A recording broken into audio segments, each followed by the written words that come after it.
Do you know someone who has incredibly high expectations, really high standards? Maybe you're around them at Christmas, and their expectations are really hard to meet.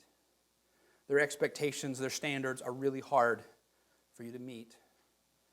Did you know that there is no one's standard that comes anywhere near God's standard? No one's expectations come any higher than God's expectations. And Paul says that through knowing Jesus, I am made right, and not just my own right, not just what I think is right, but God's right through faith in Jesus. I don't just reach my own standard. I don't just reach my mother-in-law's standards. I reach God's standards of what is right and acceptable through Jesus. The standard that Paul had been chasing his entire life by trying to become righteous through the law. He says, my own righteousness through the law. Paul was an incredibly dedicated Jew, obeying all of the commands, not just the 10 that we're familiar with, but all the laws that they added onto it. He obeyed them all, trying to earn his righteousness, trying to manufacture his righteousness. He worked his entire life trying to be right, trying to be justified. And he never attained it.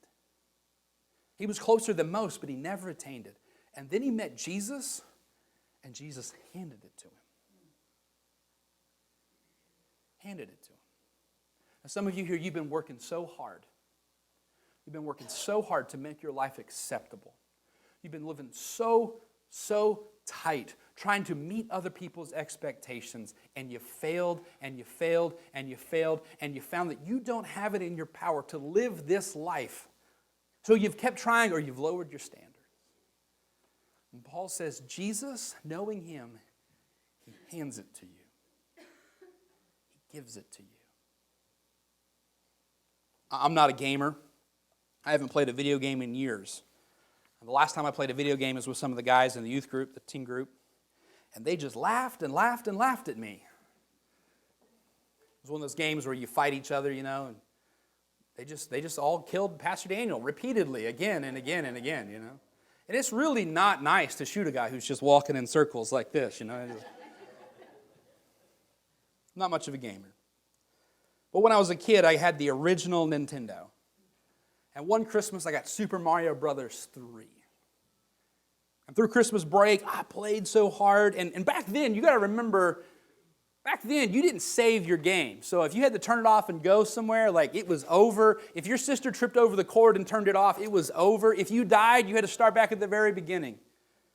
And I worked so hard, and I would get up to level 6 on this game, and I couldn't get past level 6. And I would die, and I'd have to start all the way back over and get up to level 6 in this game. And I went to back to school after Christmas break, and I was talking to one of my buddies, and he said, well, don't you know about the magic flute or whatever it was? And I was like, what are you talking to me? He said, it's a cheat code that if you use it, you get to level 9.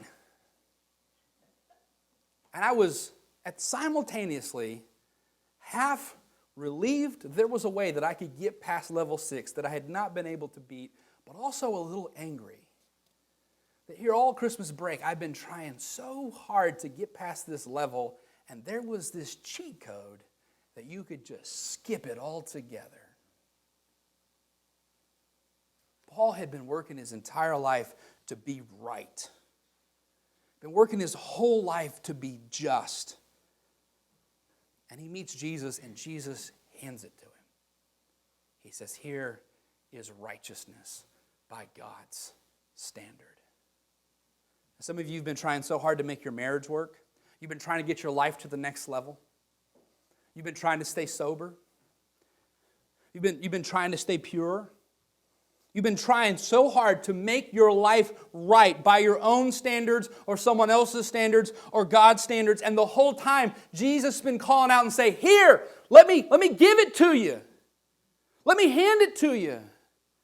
Because knowing Jesus gives us God's standard of righteousness.